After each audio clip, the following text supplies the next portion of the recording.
Hello everyone, I'm Amy. In this video, I'll explain how to create a pipeline with an output relay. In a previous video about writing pipeline YAML files, we mentioned the syntax for output relay. In this video, I'll provide a detailed explanation. Let's look at a test scenario. This scenario includes 3 test cases, A, B, and C, each with its own environment variables. Here, we'll use colors to differentiate between output and input values to make it easier to understand.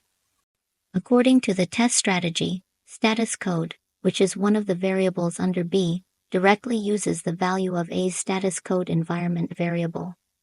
The URL environment variable of both B and C uses the value of the URL variable from case A, while C's brand name uses the value from B's brand name variable.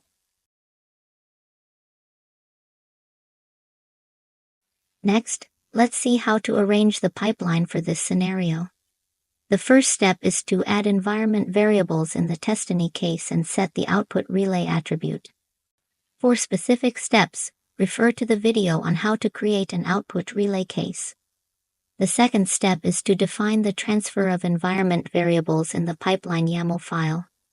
Specifically, status code from case A can be passed to B using the statements on lines 7 to 9 in the code illustration on the right.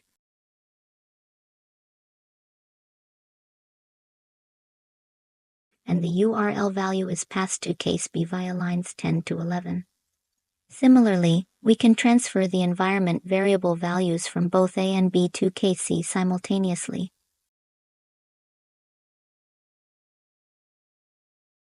Using this method, the YAML file for this pipeline is ready, and the remaining work is to upload the YAML file to create or update the pipeline.